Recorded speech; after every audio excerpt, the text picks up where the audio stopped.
Well, welcome everyone. This is Bill Gibbs. I'll be the host for the session today. You may have noticed that I've just turned on the recording. This session is going to be recorded, and we'll be sending a link to the recording to all of the participants today.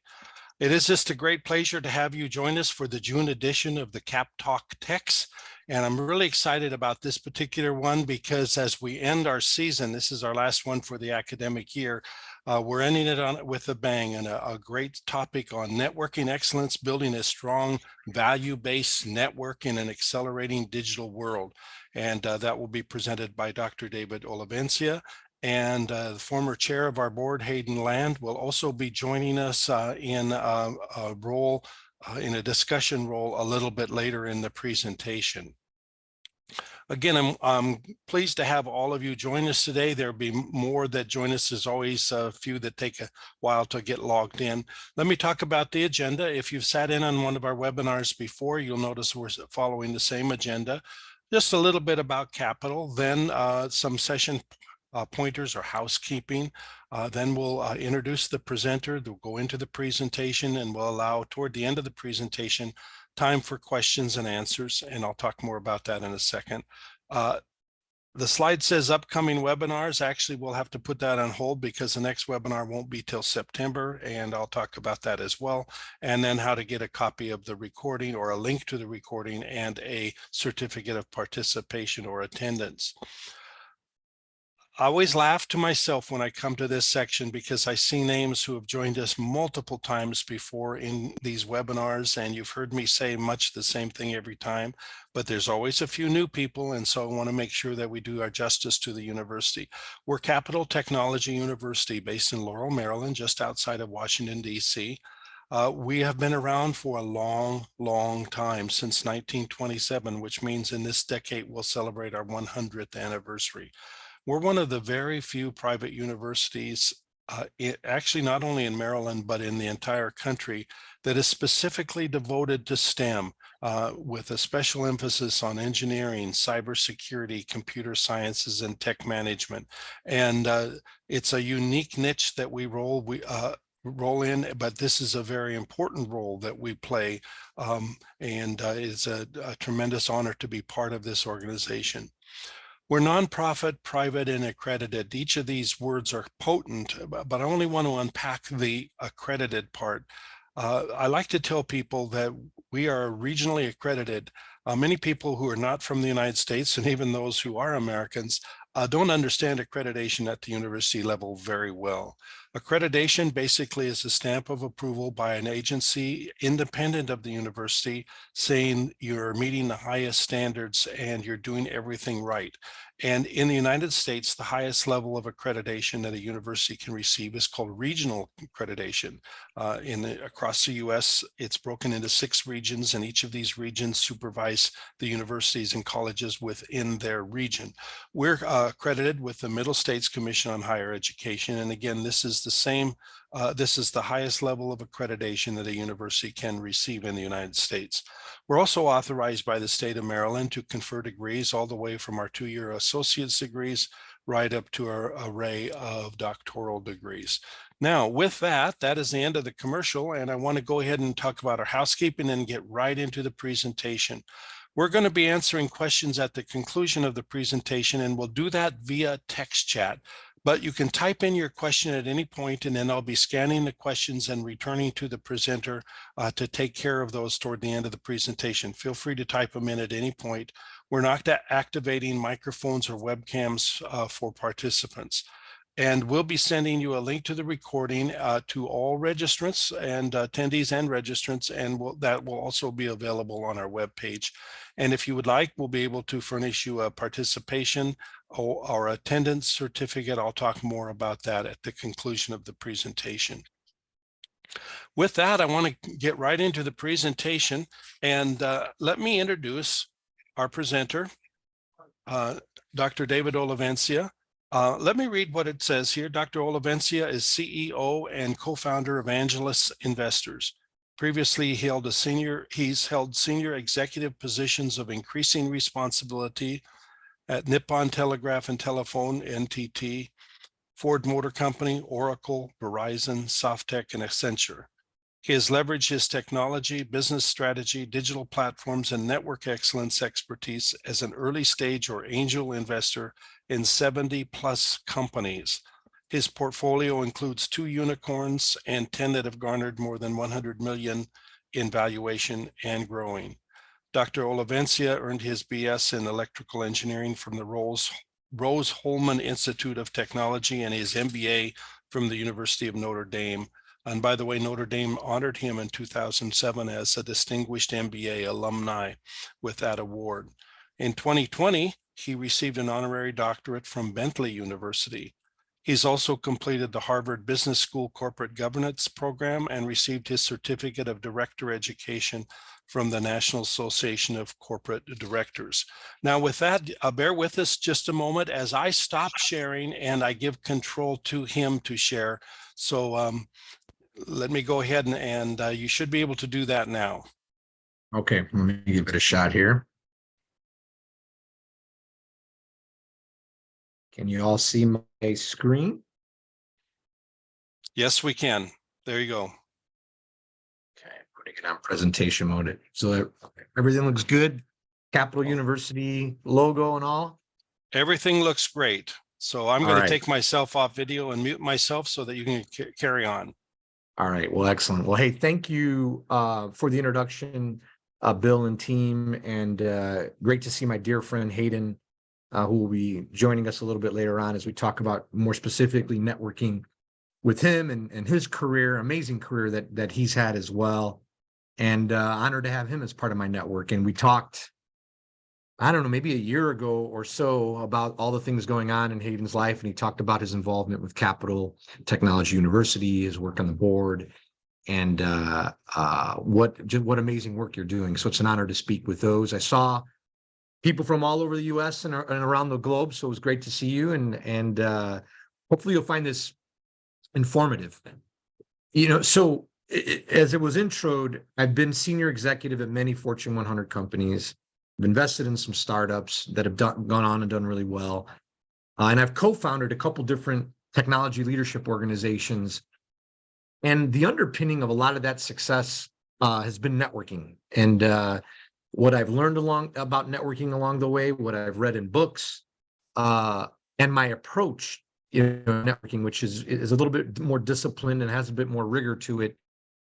And in this book, I interview 30 phenomenal leaders who've achieved networking excellence, and I put their perspectives in here as well.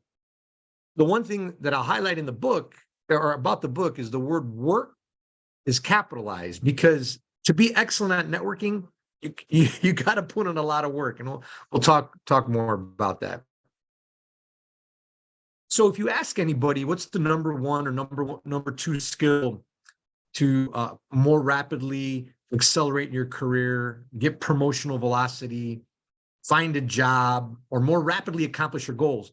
Like the number one or number two answer, everybody's going to tell you it's networking. Oh, you got to get out there and network.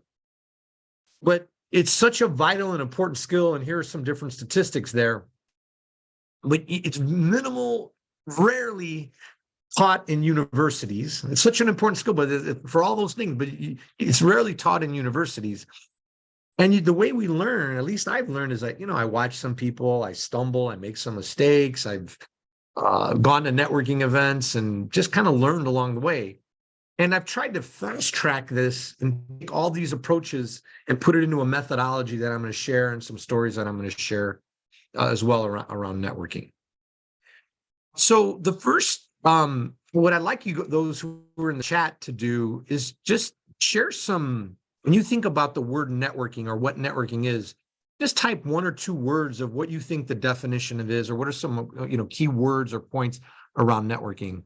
And I'm not sure I can see this chat here.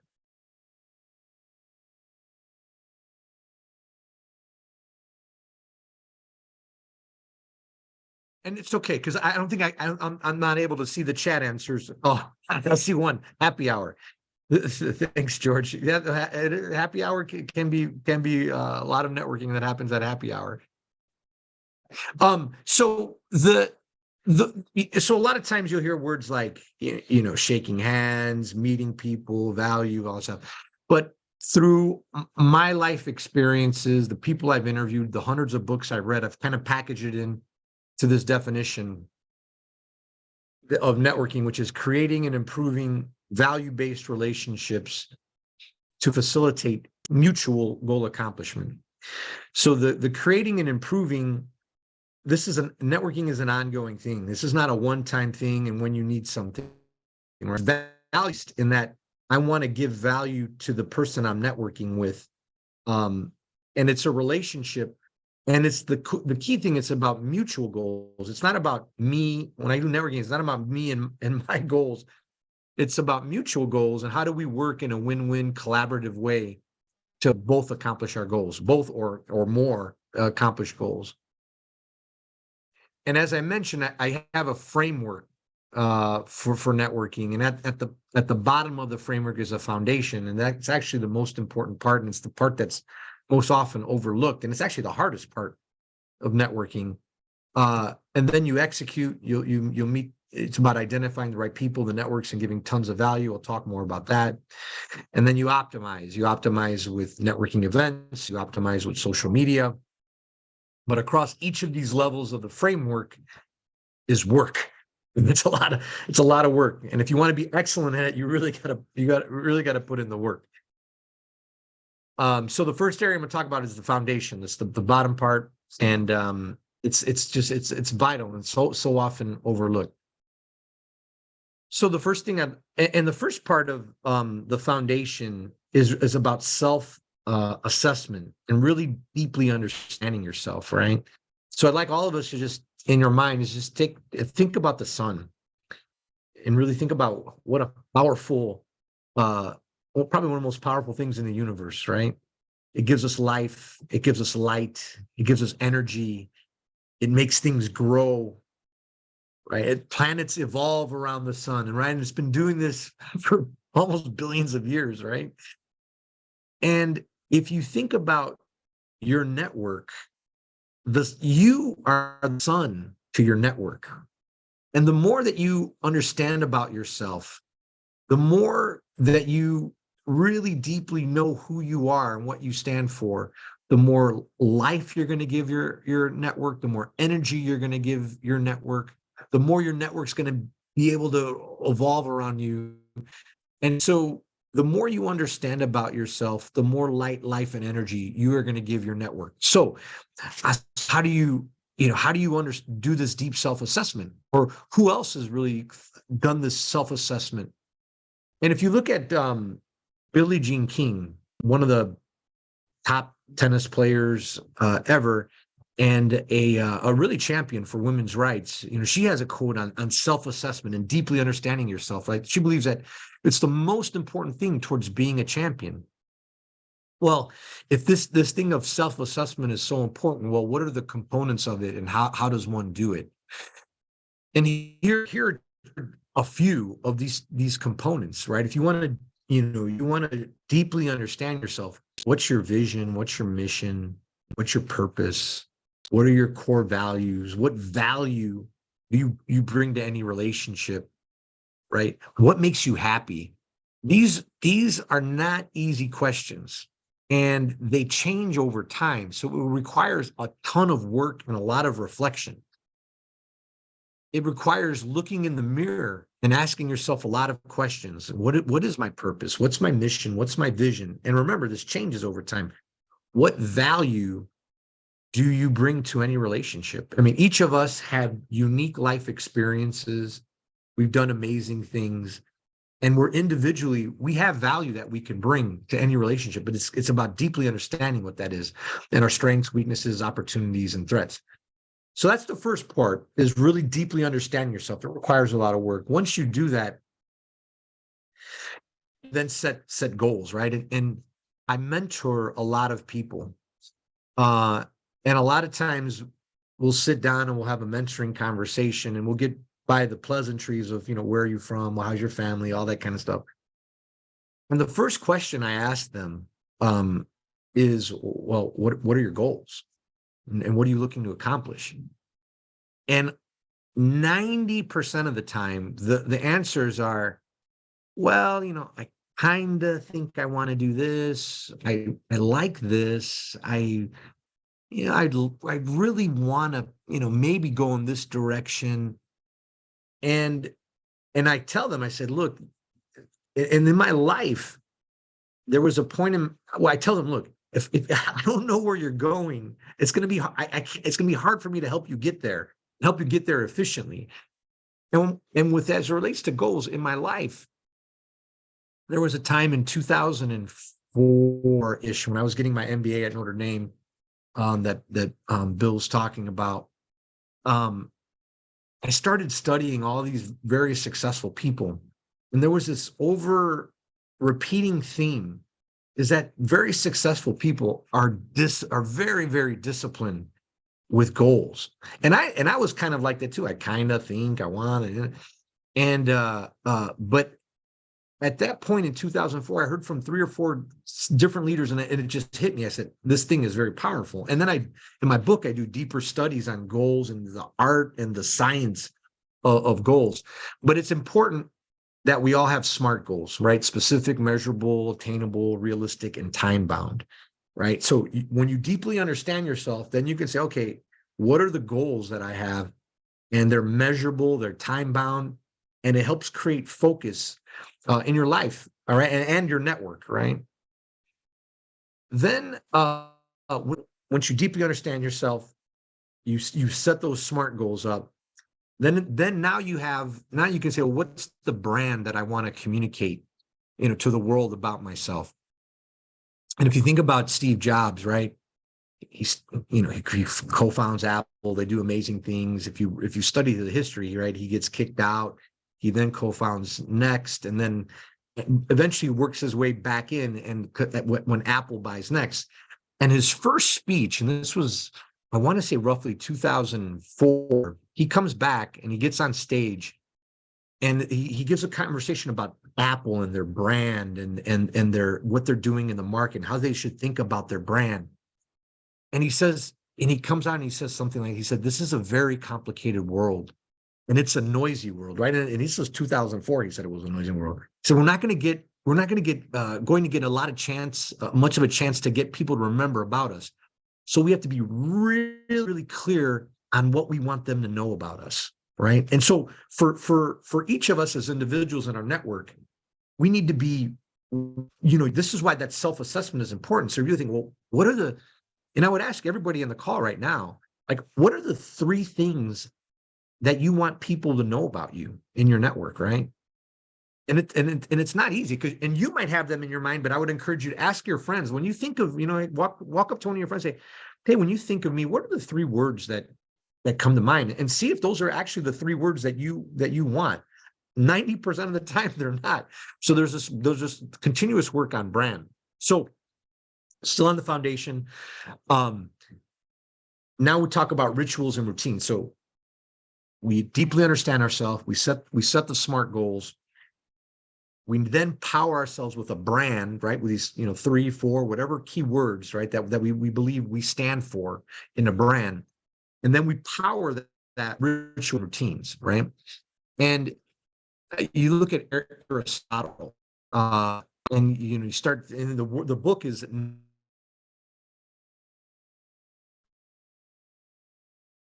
excellence it's a habit, right? It's what we repeatedly do. So a one-time thing. The way we get excellent at things is we create habits, right? And Tony Robbins, who's somebody I admire and I follow, he said habits put our brains on autopilot, so right we can think on bigger things. So what are the things that we can take and put into habits that can give our brains the opportunity to think on bigger things?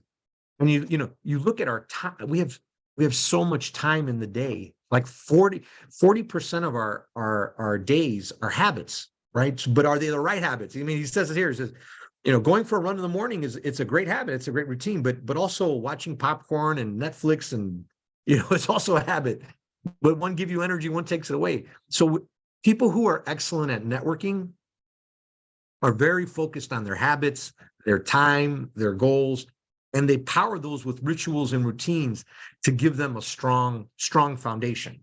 So so those were the areas of the foundation, and you'll notice ends or meeting people or anything like that. This is about really just deeply understanding yourself, having the right goals, the right brand, empowering that with rituals, right? Once you have that foundation, which is hard, requires a lot of work, now part of it, right? And the first part about execution is, now that I have that, all right, who are the right people that should be in my network, right? I have the right goals, I have the right brand, I know where I'm going. Who are the right people that can help me? And there's a Spanish saying that says, dime con quién andas y te diré quién eres, right? Tell me who you're hanging out with, and I'm going to tell you who are. And that comes from my grandma, from grandma, for those who don't speak Spanish. And it's important, right? So we're always thinking about, who do we hang out with and who's part of our network, because it's who we are, right? And if you look at your network, who are the most important? You have those goals that we talked about. Who are the most important people to help you accomplish those goals? And you have a current network of folks. But as you strengthen that foundation and you put in the work, you'll say, okay, well, I know, but maybe there's people that I really don't know, or what is the desired network that I have? Because we can network with thousands and thousands and thousands of people. The challenge is we don't have unlimited time. And so those who are excellent at networking are very, very focused and very deliberate about how they spend their time and how they spend their time networking. So I use an example here. Maybe the team can put in the chat there, how many people have run a marathon? So I run a marathon in 1998. Run a marathon, give a thumbs up or something in the chat, just to let me know. But if that was what one would do, which I've laid out here, is then who are the people that can help you with that marathon? And there's different types of people. There's some supporters, there's educators, there's connectors, people who can help you in different ways, and they have different types. But once you've identified those people and the type they are, it's not about you. It's about, okay, what are the things that I can do to help them? And really being disciplined with a ritual and saying, well, what are the actions I could do to help this person? And deeply understanding that person. And then it's even getting more specific, and like, what day are you going to help them? And really putting in your calendar and making it happen. So this is where the magic happens in networking. This is where the magic happens. And then there's lots of different networks. So you have the right foundation, which then allows you to identify the right people, and you identify the right networks. And there's all kinds of different networks out there, right? So you got to be very disciplined about you leverage your foundation and be very disciplined about what networks that you're a part of. And if you look, nonprofits, there's social networks, award networks, alumni networks, ERGs, your university network, right? Your culture, your race, politics. There's lots more.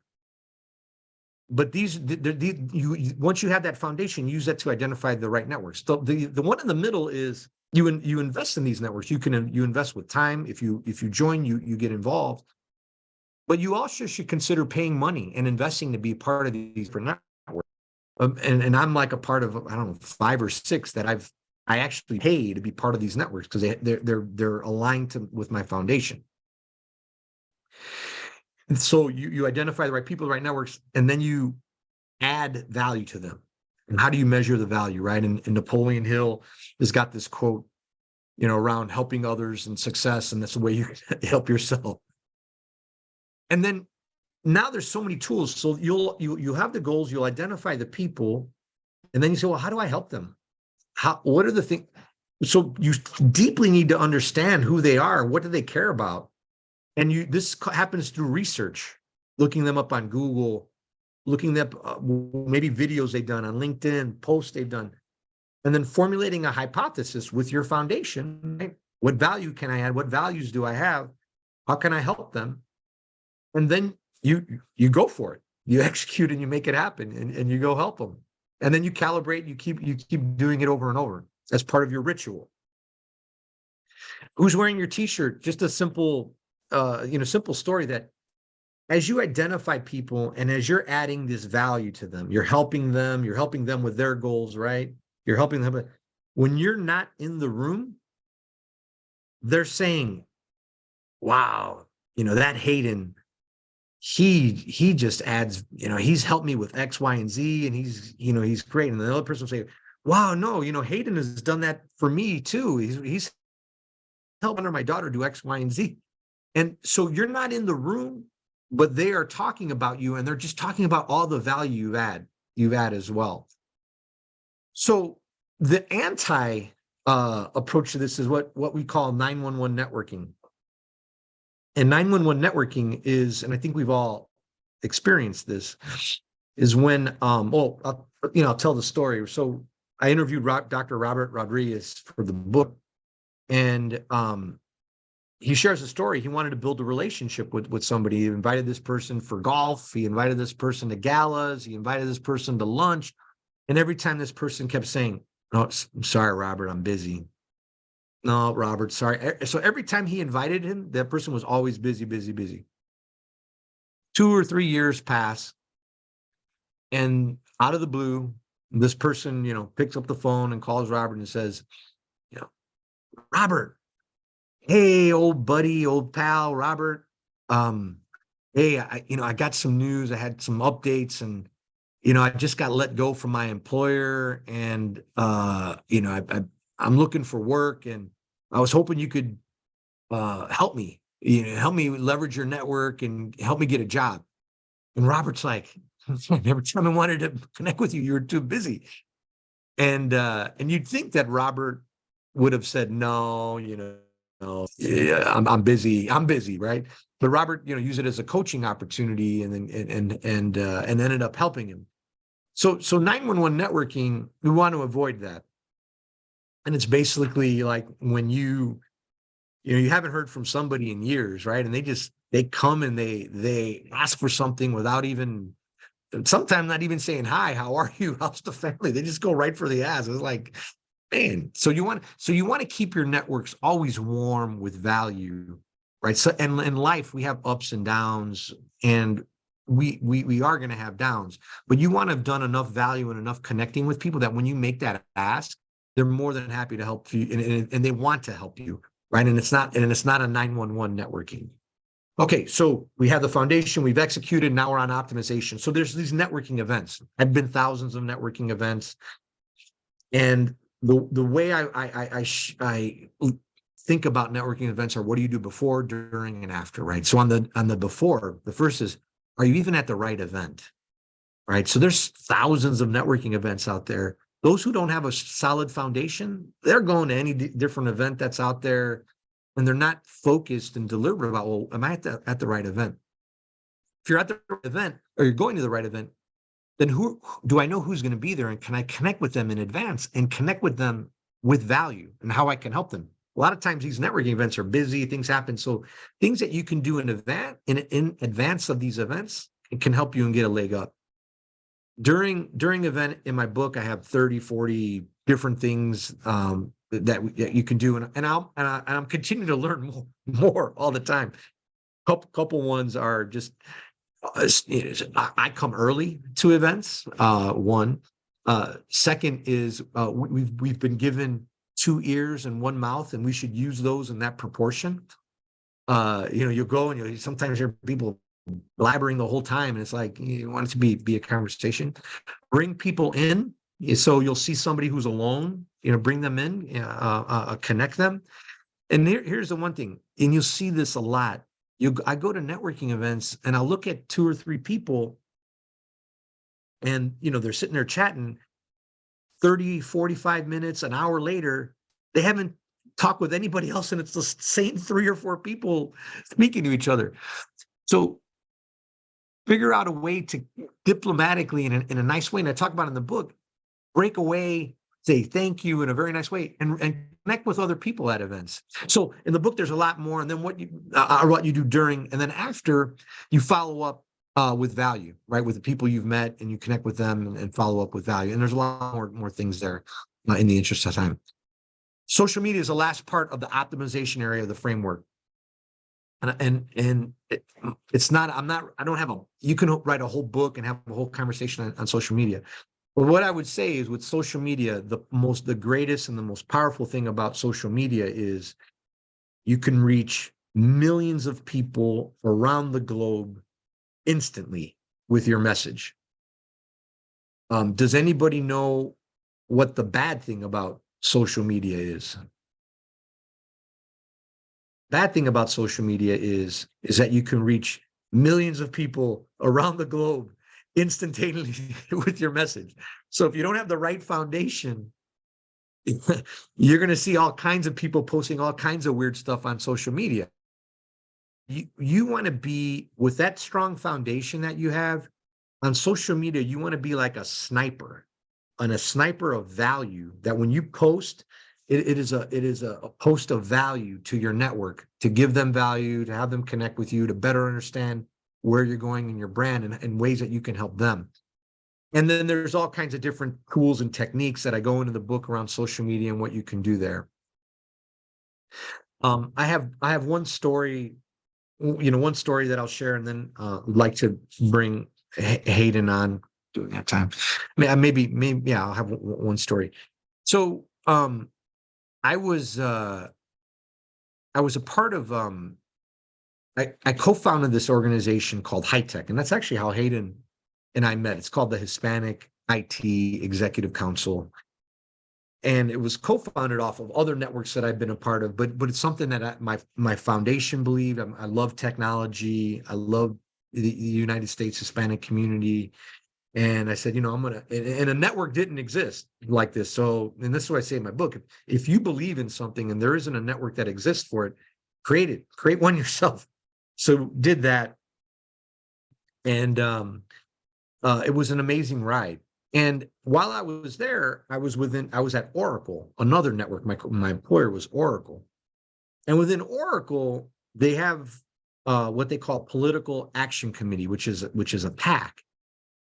And I joined that. Again, love the country, love policy, love technology. So I said, I can, and the Political Action Committee at any company, they're focused on issues and legislation that can make that are more favorable to the company and what the company's mission and vision is. And like I say in my book, I say, if you're going to join a network, you should be active in it. So I was then like on the advisory board of the PAC, right, representing a lot of the employees and giving advice back to the PAC.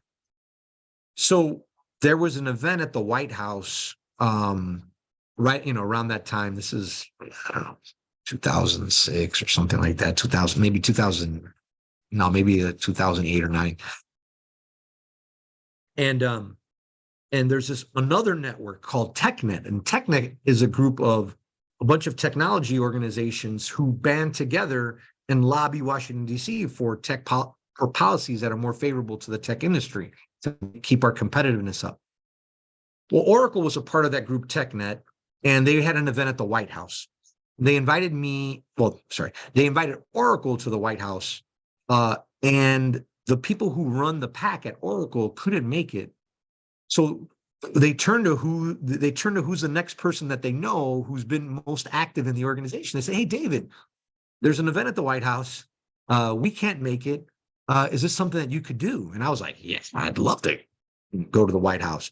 This was during the Obama administration.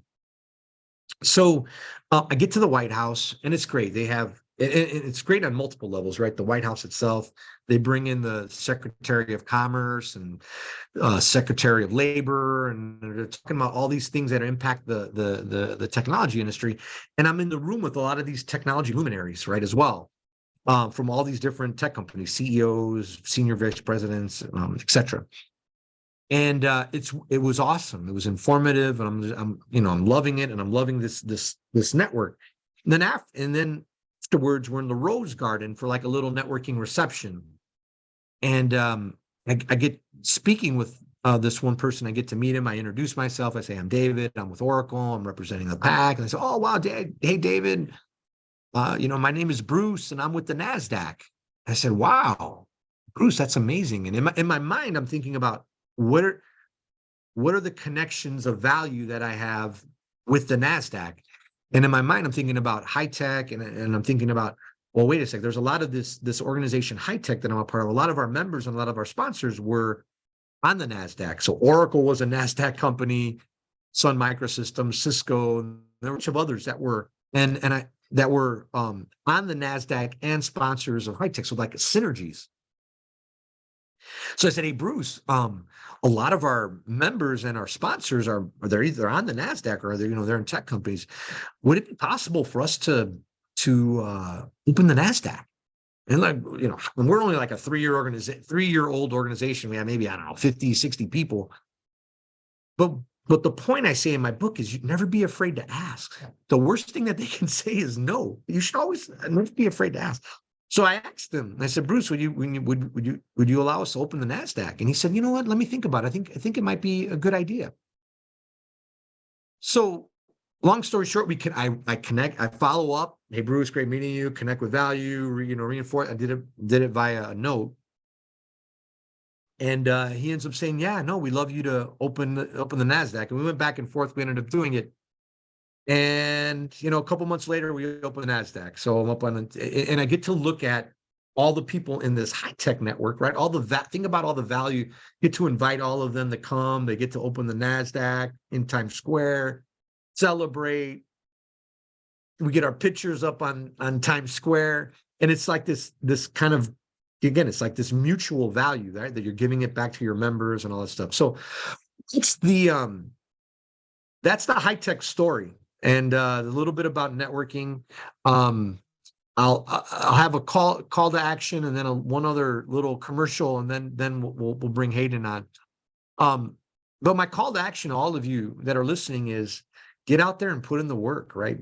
Build your foundation for networking, execute it, identify the right people based on that foundation, the right networks. Like, are you really in the right networks, and get involved and make it happen. Power those with the rituals in your foundation, and then get on, work those muscles in the networking events and on social media, right? You have the right foundation, you have the right goals and brand. Be that sniper of value in what you put out on social media.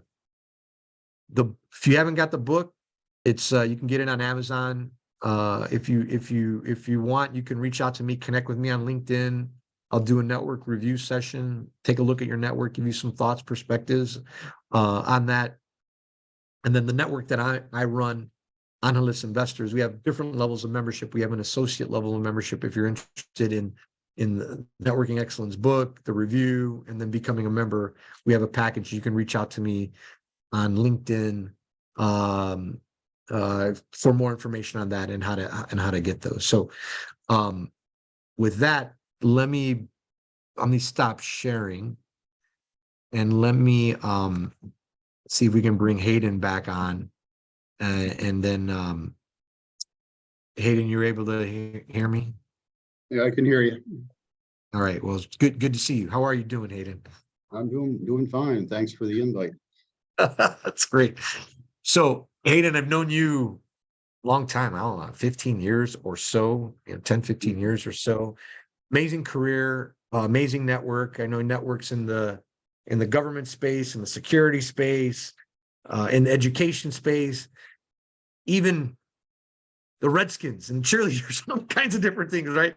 So if you can just talk about your view on networking, how it's been helpful in your career.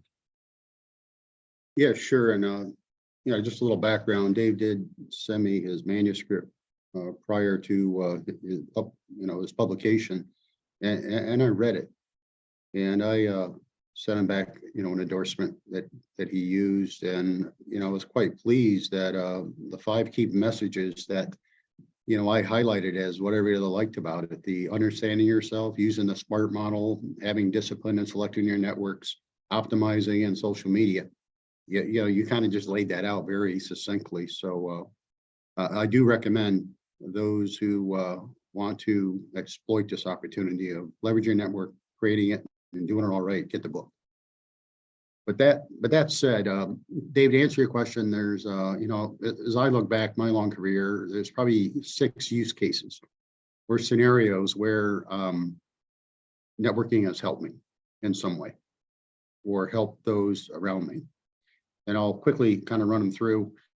The first is really visibility and introductions to organizations that I subsequently participated in, and in some cases advanced to senior leadership positions in those organizations. Two scenarios resulted in me and chairman of the board of those organizations, and more recently, another scenario, CEO of a company. And the foundation was networking. Another one is, you know, I am a rather innovative guy, spent a lot of time in R&D, engineering, complex systems, and being a thought leader in those subject matter areas where I have been on the forefront in many scenarios has attracted individuals to approach me about our professional relationship and maybe becoming, you know, more actively in contact. The relationship grew from there, and then we evolved our common passion and interest to do great things in, you know, in those. And you mentioned education as one. I was a major advocate on the Hill many times on STEM and STEAM, and I've been a prominent player in cybersecurity as well. Another one is academia. I spent 40 years on academia boards, you know, in my lifetime. It's a very good passion to mine. But that ongoing engagement of the various educational pathways, which led to those initial advisory board councils and being on like a subcommittee. And the end result was I've been a board of trustee for 4 universities, and that doesn't happen too often. Again, starting in the educational pathway discussions, and then it kind of launched from there. The fourth, mentoring is one of my passions, and being historically interested in that passion over the years, as I grew relationships and took on mentees, they would expand in their career, and they would grow their network, and they would share that network with me. And one of the conditions that I always made when I took on mentee is each one reach one. So I said, if I'm doing this for you, you got to do it for someone else. And that spiderweb effect actually expands your own personal network, and they use what you educate them on to, you know, to their benefit of their peers. The fifth one, I spent a lot of time internationally, working with allied nations and not so allied nations. And that experience was predominantly focused on warfighter preparedness and national security endeavors, predominantly. But, you know, World Economic Forum, global security forums and workshops, being able to, no kidding, pick up a phone today and call a allied nation leader who maybe has a connection to one of the existing leaders. That relationship still exists, you know, 15, 20 years later. And then the last, you know, you do keynotes all the time and speeches, and, you know, so do I, but keynotes, commencement speeches, high profile international press conferences, events of importance, people of importance go to. And the messaging and your body language and way to work the room and understanding who's really paying attention is also a technique, you know, of, hey, maybe I'm going to talk to that person and that person and that person when I'm done, and see what's motivating them. So that networking technique would be the 6 use case scenario. So those are the ones, though, as I look back, really the foundation of how networking has helped my career. Yeah, you know, for those listening, I mean, if you think about Hayden, right, just so many different networks and all around passion areas of his foundation, intertwined, and this kind of happened to increase over the years. You didn't touch on the Washington Redskins network. Or no, wait, the Nationals. Sorry. Well, we do a little background there. I'm actually a Dallas Cowboy fan. But I was living in Maryland, and I'm passionate about football. And I, got season tickets back around 2008, and I got to know some of the ownership there and the coach and some of the players. And I would go a couple of times. My wife and we'd go on their team trip, the Bahamas or something. So I actually started to like the Redskins a little. Now they're Commanders or whatever. Oh yeah, Commander. I forgot the name.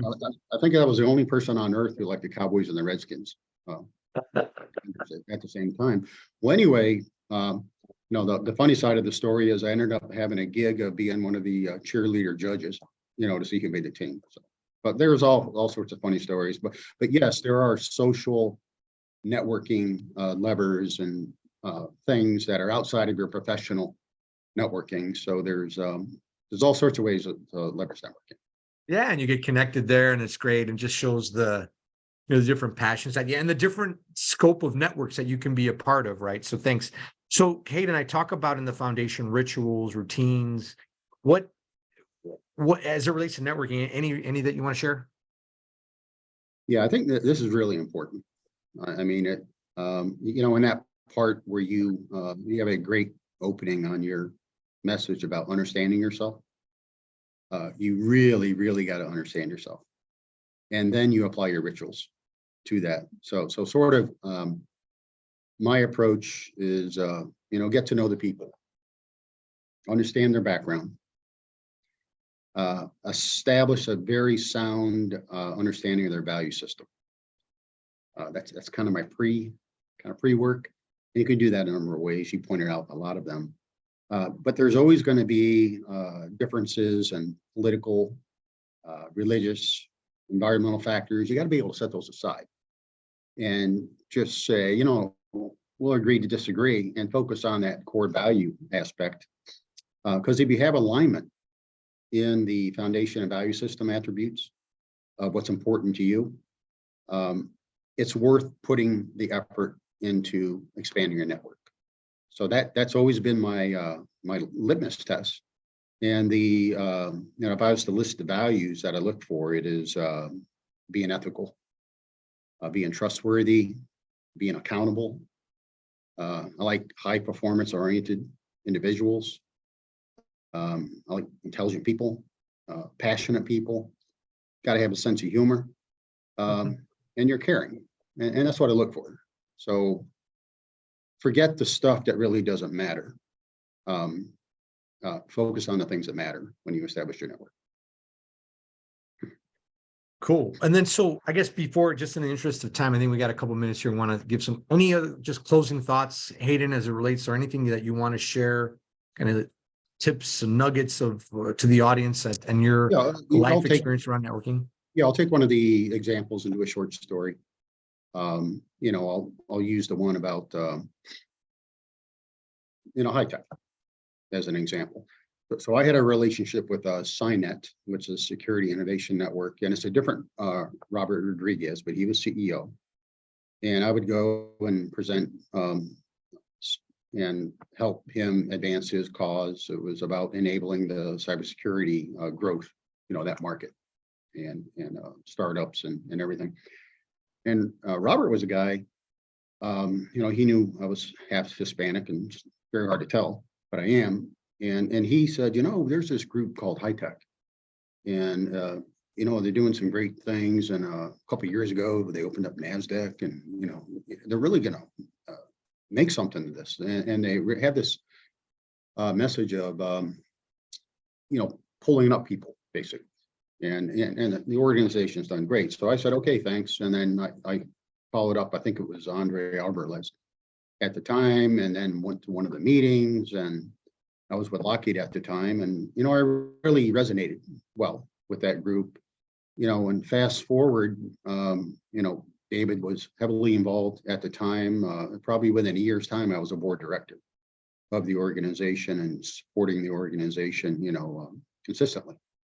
So because the way it was structured, we had members and we had directors. So it was a handful of folks that really drive the organization. So that's one of those examples of the first use case, where you get introductions, you participate, and you eventually, have a leadership position.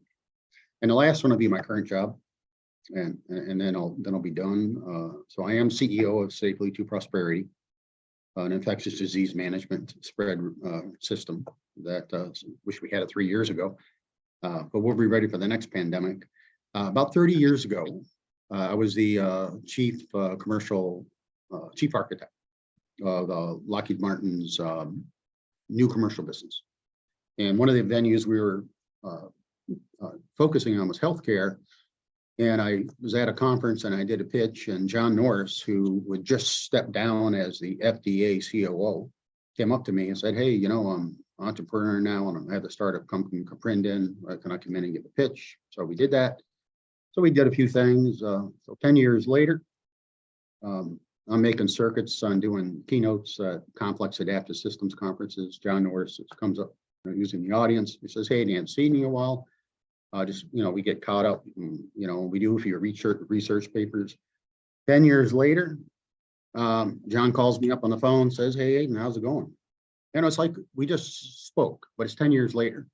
And then, "Hey, how's it going?" And he goes, "Hey, I'm starting up this company. I wonder if you can be on my advisory board." I say, "John, I'm real busy. In about 18 months, I'm going to be done with the chairman roles and all this other stuff." So 18 months later, almost on a dime, "Hey, Hayden, are you ready to join the board?" And I did. Now that was August of last year. Today, January of this year, I'm the CEO of the company. And that was through, doing good stuff, but still that was all based on networking and networking with gaps, but the value system was the same. So those are two examples. Oh, that's great, Hayden. Thank you. Thanks for sharing that. And look, it's been an honor, right, in the network, in my network, and to those who are listening, it's just an amazing leader to follow, learn from, and for me, just again, an honor, right, Hayden, to have you in the network. So with that, I appreciate your time. I'm gonna Zoom. I'm gonna leave the video to you and make you answer all the questions. Thanks, Hayden. All right, so I'll answer questions. Bill, Okay, well, thank you. This has moderate. been very, very interesting. I want to thank both of you. We do have just about 3 or 4 minutes to take questions. And I wanted to note here, there was one question from early on. And it's an intriguing question, really. It says, George asks, "Do you ever turn down a promotion or job offer when it didn't follow your specific goals? Were you climbing the right ladder?" Yeah, I've turned down job offers and offers. I mean, I get kind of like what Hayden, I get offers to serve on lots of different boards and organizations. And I just tell, especially now, a lot of it's no, but even in the past, I've done it as well. Yeah, it's an intriguing question.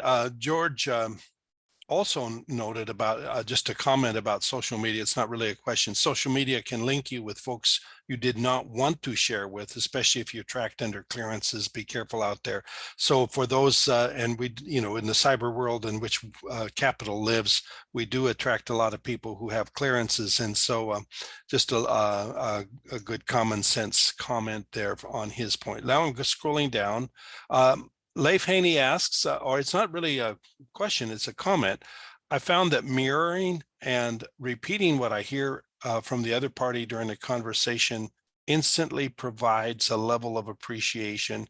It then allows me to foray into a calmer conversation." I'd like you to comment a little bit on that. You're in a situation where you are conversing with someone. We've all been where that person dominated the conversation to the point where you never got a word in edgewise. You don't want to be that, but Right. you do need to share your point of view, as it were, so they need to walk away remembering you. So what is a good balance there? Yeah, it's not easy. I mean, so the person, whoever had the question, there's talked about mirroring, and so there's a whole deeper on body language, posture, smiling, matching, mirroring. There's a lot of like second, third level techniques that can be used, and don't just building relationships. And to the specific one, domineering. I mean, I think a lot of I talk about in the book. You need a kind of a a 15-second pitch, a 1-minute pitch, and a 5-minute pitch about yourself.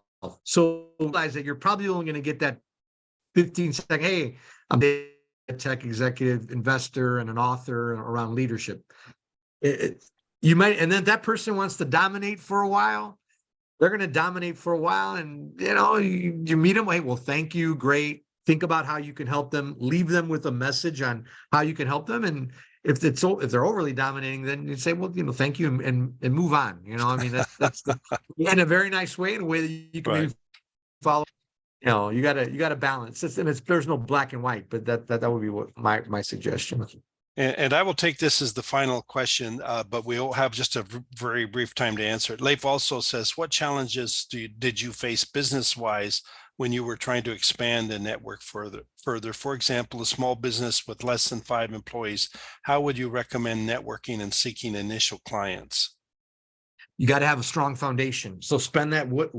What's your mission, purpose, value, impression, your brand, and then who's passionate about that with you? Get them on board with you. And then, then the struggles are, how do you manage your time and get your message out to your identified market? And it's the foundation. Who are the right people that can help you, that are interested? And it's, again, not about helping, it's how do you help them be successful? But thinking about that, empowering that with rituals, and how you do that is what I would recommend. With that, there are additional questions, but I'm very sensitive to the time. So let me go ahead and share my screen again and wrap up. And then I'm going to circle back if we have time before the top of the hour to go ahead and answer those questions. Let me give me a moment for this to come up.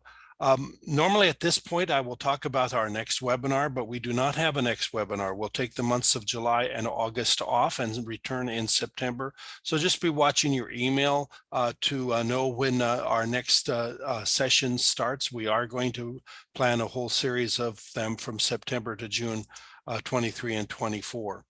Now, to register for any webinar or to view any of our webinars on demand, including this one, you can go to captechu.edu/webinar-series.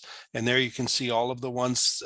In this case, there are not any coming up, but normally there would be, and also certainly all the ones that are on demand from this past year.